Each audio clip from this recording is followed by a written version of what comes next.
I'm just gonna say it, the Yaesu FTX gets the K8MRD seal of approval. All the bugs that we all talked about when this thing was just released, they've all been fixed. This radio works like a charm now. Almost every single POTA activation I have done since I bought this at Dayton Hamvention have been with this radio, and I love using it. So today, I wanna show you my top 10 favorite things about the Yaesu FTX-1F, this time on Ham Radio Tube. So the first thing I love about the FTX is actually on the back. We have dual antenna ports, one for HF on the top and one for VHF, UHF on the bottom. Now, admittedly, I think we all think this should be reversed, so the VHF would be on top so we could put a rubber duck or something. But either way, when you're out in the field, you want to run HF, you plug in your HF antenna. Say you have a J-pole, like the Faraday J-pole or something up in the air, you plug that into the VHF so you can monitor and operate all bands, all modes at the same time. Love that that has 2 ports.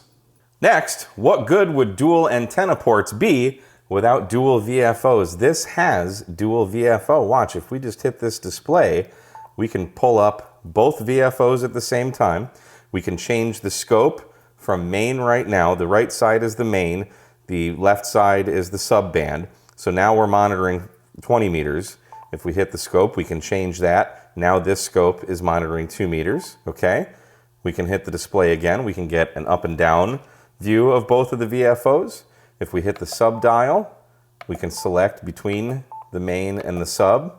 Or if we hit display again, we can just view either the HF or the VHF UHF, just like that. And the sub dial is our VFO when we're in dual display.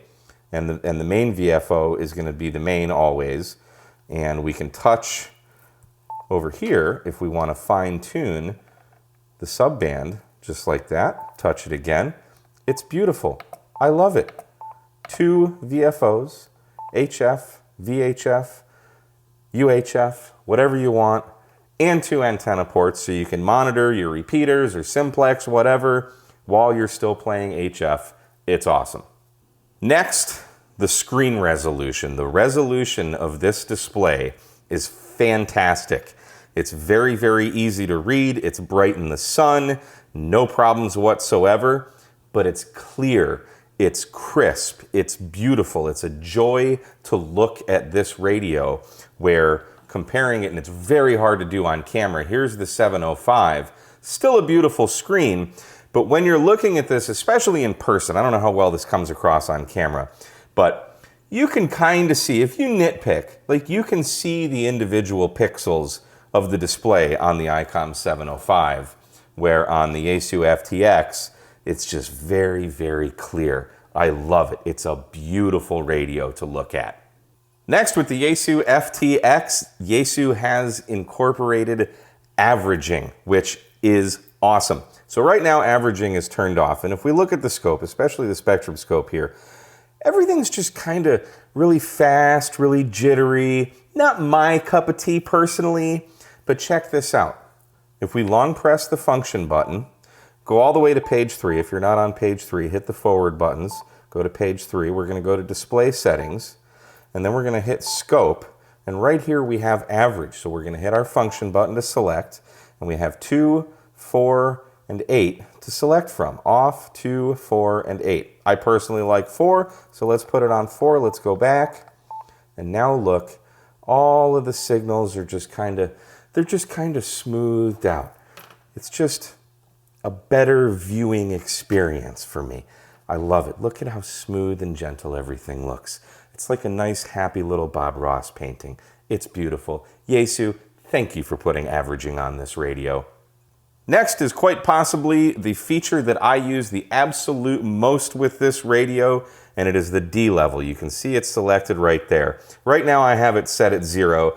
This is my noise floor at home, okay? So what this does is it cleans up our scope and our waterfall. So let's long press the function button. On page 1, we're gonna see D level right there. So let's touch that. We'll exit out of here, and we're gonna rotate down And look at how much we can clean up the scope here for a better viewing experience. Look at that. It just cleaned up all of that noise. I still have an S9 noise level at home, but now I can actually see the signals. This is awesome. And depending on where I go, whether I'm at one park or another or at home, I change this all the time depending on the noise level. And you can just really, really focus in on those signals so you can actually see them on your waterfall. Again, I absolutely love the way this scope looks. It's beautiful. And the D level is certainly what makes that look awesome. So those last few were some of my favorite visual features of this radio, but this is a radio. How does it sound? How does it receive? That's what's important. And on this radio, on the top here, we have this button SDX. That stands for Super DX. Now, I'm not really sure what it is, but I basically equate it to a really, really awesome supercharged preamp with noise filtering characteristics in it. I don't know how it works, but I know that it works awesome. So right now, let's just do a comparison. I'm going to turn preamp 1 on, and let's ride our D level here, because we do need to change things when we make some settings here. So we've got, I think, a net going on here. And let's just listen in here real quick.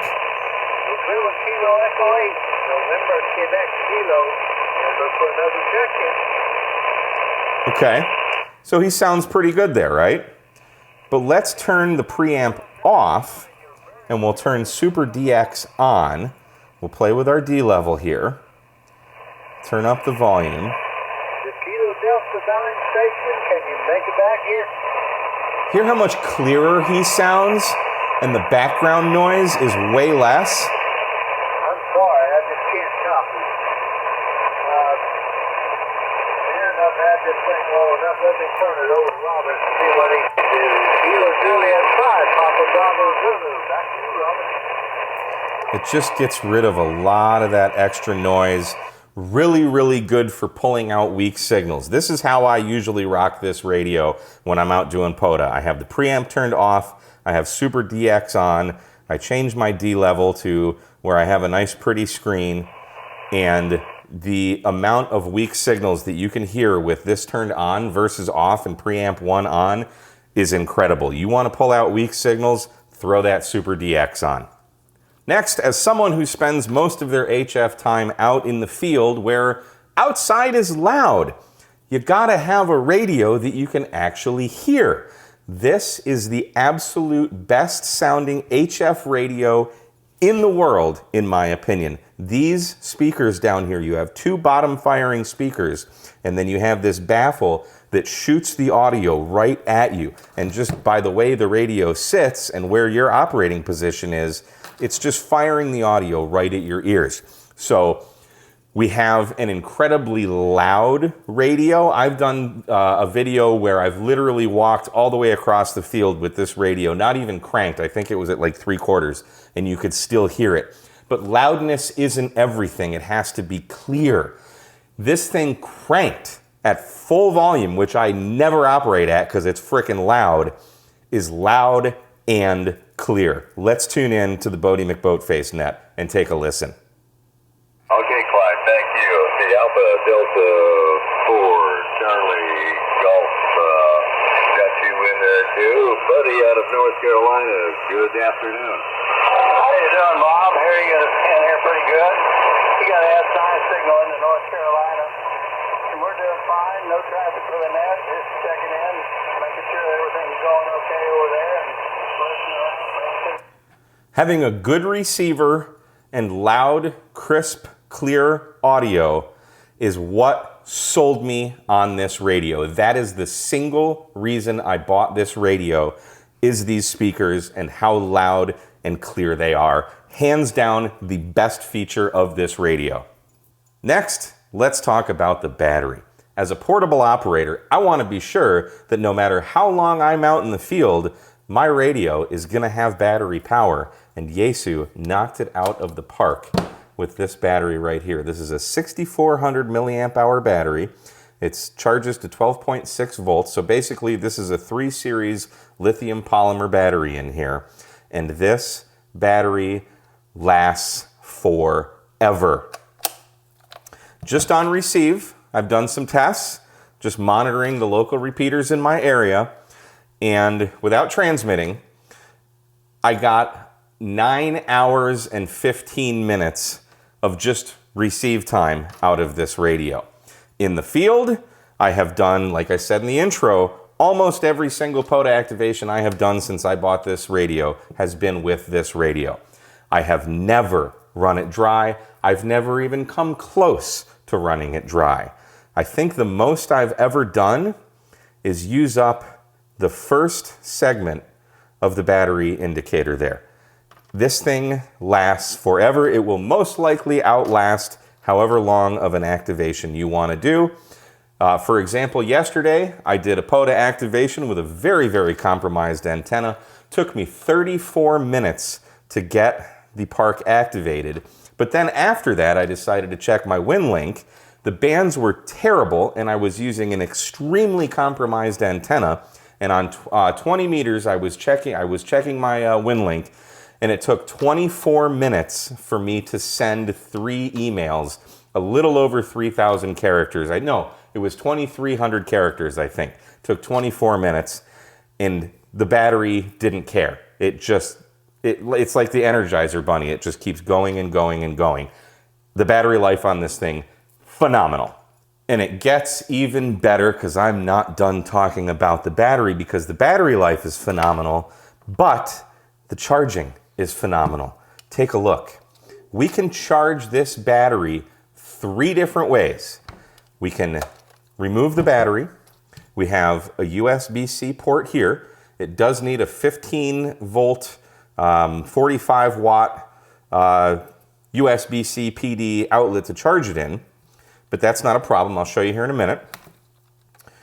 Put the battery back on. We also have our USB port here where we can charge. This is also our data communications port.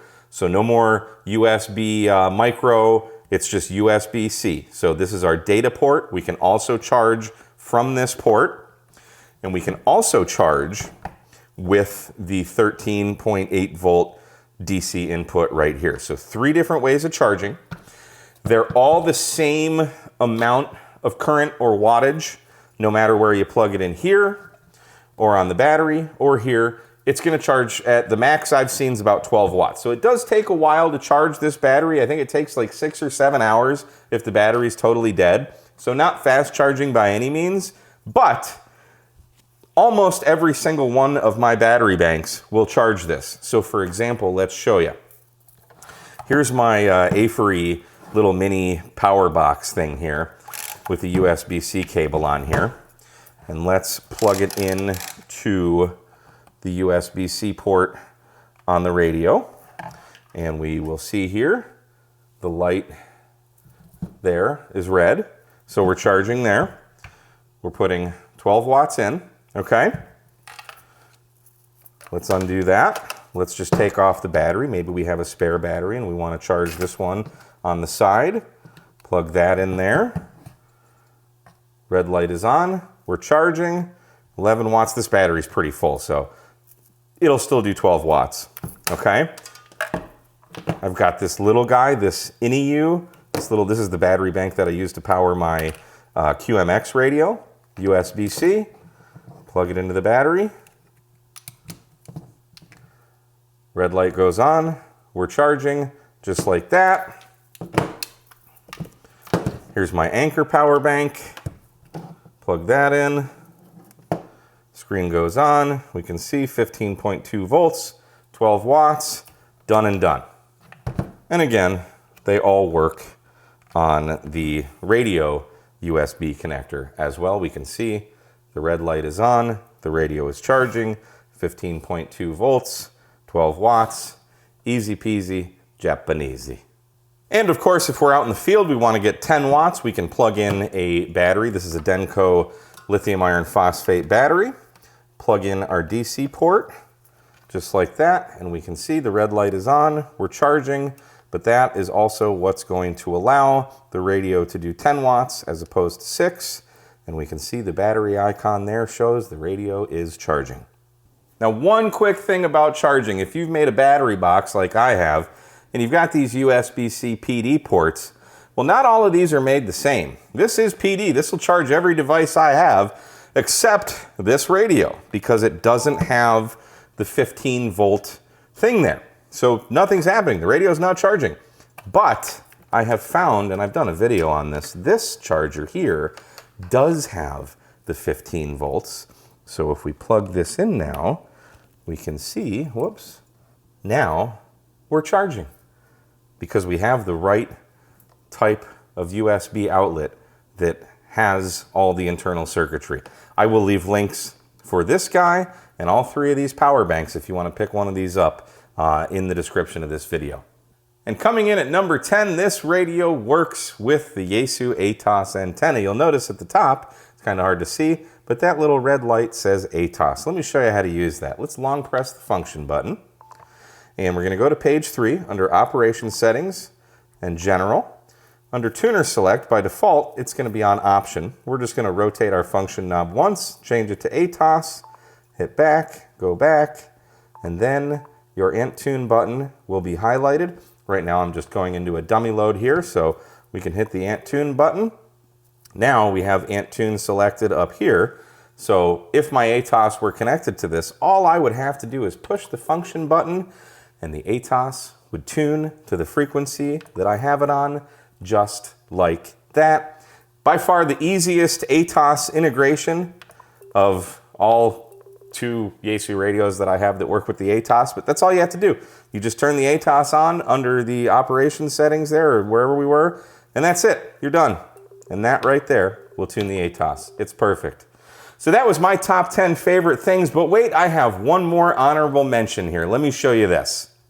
The FTX has voice memory playback and CW memory playback. I'm going to show you the voice memory. Right now it's on, so we can just push the function button because we have the message highlighted there and take a listen. Gigaparts on the air, Gigaparts on the air from Kilo 8 Mike Romeo Delta calling POTA from Kilo 8 Mike Romeo Delta.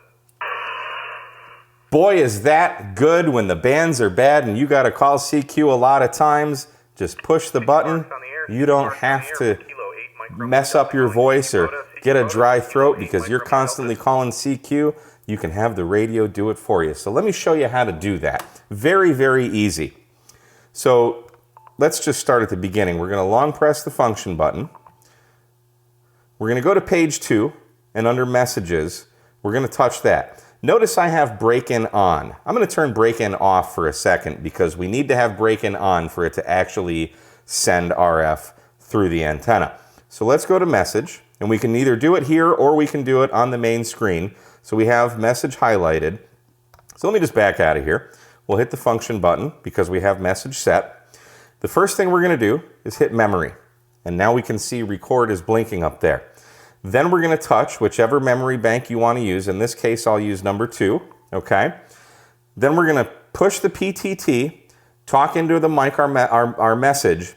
But when we're done talking, we want to give like just a half a second or so before we release this microphone because it'll actually kind of cut off what you're saying at the very end there. So we timed out. Let's touch Memory and Record 2. CQ Parks on the air, CQ Parks on the air. This is Kilo 8 Mike Romeo Delta for Parks on the air. So I just let the microphone go the second I stopped talking. And listen to what happens. CQ Parks on the air, CQ Parks on the air. This is Kilo 8 Mike Romeo Delta for Parks on the air. See how it cut off the last word there? So if we wait just a half a second or so, it won't do that before we unkey. So let's hit Memory, number 2. Whoops. Memory, Record is going. 2. CQ Parks on the air, CQ Parks on the air from Kilo 8 Mike Romeo Delta calling CQ POTA, CQ POTA. So just wait that split second before you unkey, and now we'll hear the full word POTA at the very end. CQ Parks on the air, CQ Parks on the air from Kilo 8 Mike Romeo Delta calling CQ POTA, CQ POTA. Just like that. Now, when we're in here, if we want to change the level, the audio level that we're hearing for the playback, that's going to be this RX level, and that's going to be controlled by the function. So let's play that. Parks on the air, CQ Parks on the air from Kilo 8 Mike Romeo Delta calling CQ POTA, CQ POTA. Okay? Now, if we want to change the audio level that we're transmitting, we're gonna use the TX level, and same thing applies, okay? So now we've recorded our message and we can play it, but it's not actually transmitting. We need to turn break-in on. So hit the long press the function button, turn break-in on, okay? Now break-in selected. We want to go back and touch message again. Let's get out of here. And I'll push the function button and watch our power button. Gigaparts on the air. Now we're transmitting our voice memory playback. Just like that. That is my top 10 with an honorable mention favorite features of the Yaesu FTX. My name is Mike, K8MRD. Thanks for watching Ham Radio Tube. We'll see you next time. 73.